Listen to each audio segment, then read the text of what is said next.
Today's question, should you buy your own ISBNs?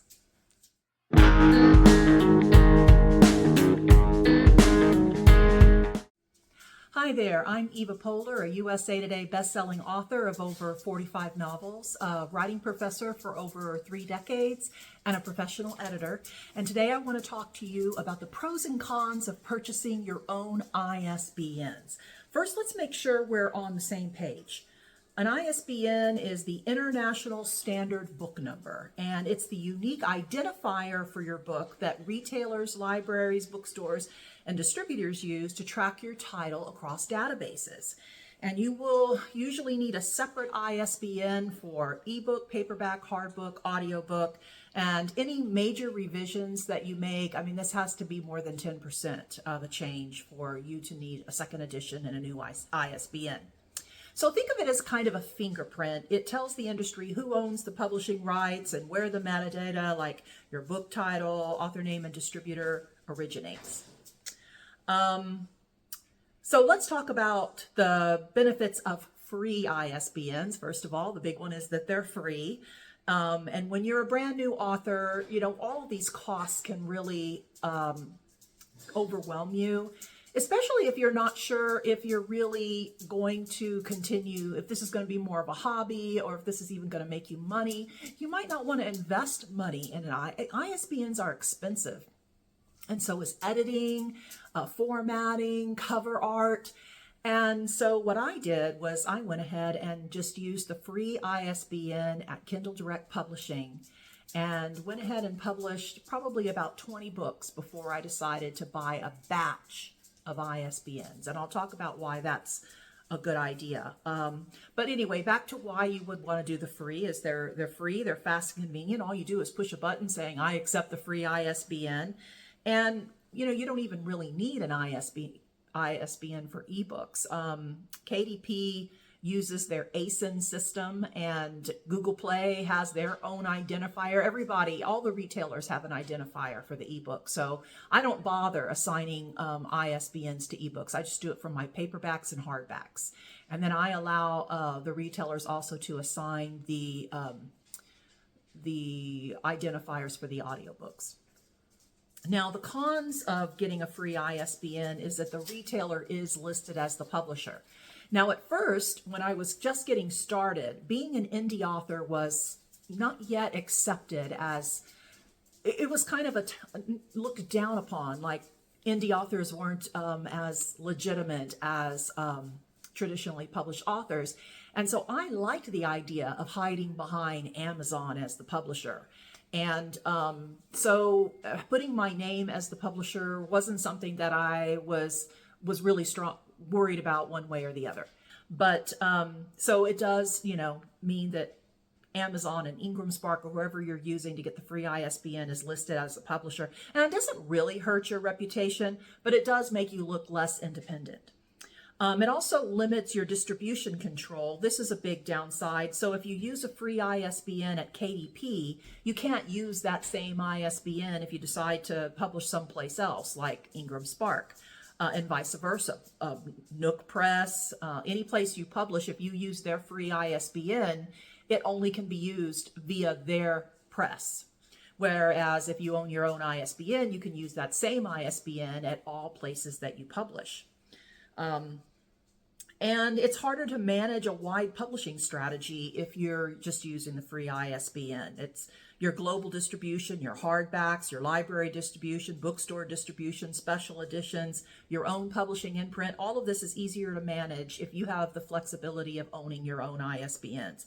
And like I said, I eventually ran into this wall myself after publishing 20 titles. I needed control over where my books were distributed and how they were represented in the metadata. So when you buy your own ISBN, you can list your author name or whatever business you call it, whatever you call yourself, doing business as the publisher. You have full control over all the metadata. You're not locked into any retailer. You have the freedom to publish the same edition everywhere. And like I said, that's what I did later. I purchased a batch of ISBNs, which is far cheaper than purchasing any single ISBN. In fact, in the US, Bowker is the only place where, they sell ISBNs, and one alone costs $125. 10 costs $295, and 100 costs $575. So you can see the value of going ahead and getting 100. But don't purchase 100 if you've only written one book. Wait until you know this is something that you want to do, that is going to be lucrative for you, before you invest in 100 ISBNs.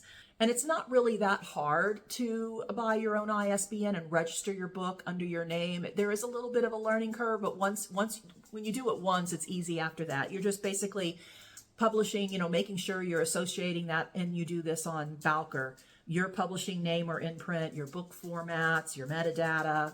There's just a little form that you fill out. It's not really that hard.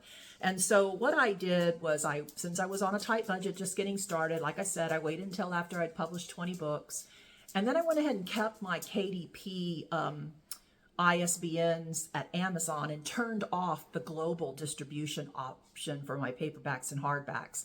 And then bought my own ISBNs and kept, track of them on my own little Excel worksheet, and published them at IngramSpark under my own ISBN, paperbacks and hardbacks. And then I do my global distribution for them. And one of the main reasons why I even decided to do this was that I really wanted my young adult works to be purchased by school libraries. I was really going to a lot of the Texas Library Association conferences and talking with teachers and librarians, and they could only purchase my books. Some of them could purchase directly from me, but most of them could only purchase my books from particular vendors like Mackin and Follett School Solutions, and anyway, there's a few of them that cater to libraries, and especially school libraries.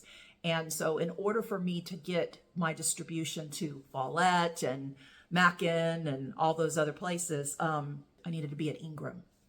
And so that's why I went ahead and purchased the big batch of ISBNs and uploaded all of my books in paperback and hardback through IngramSpark.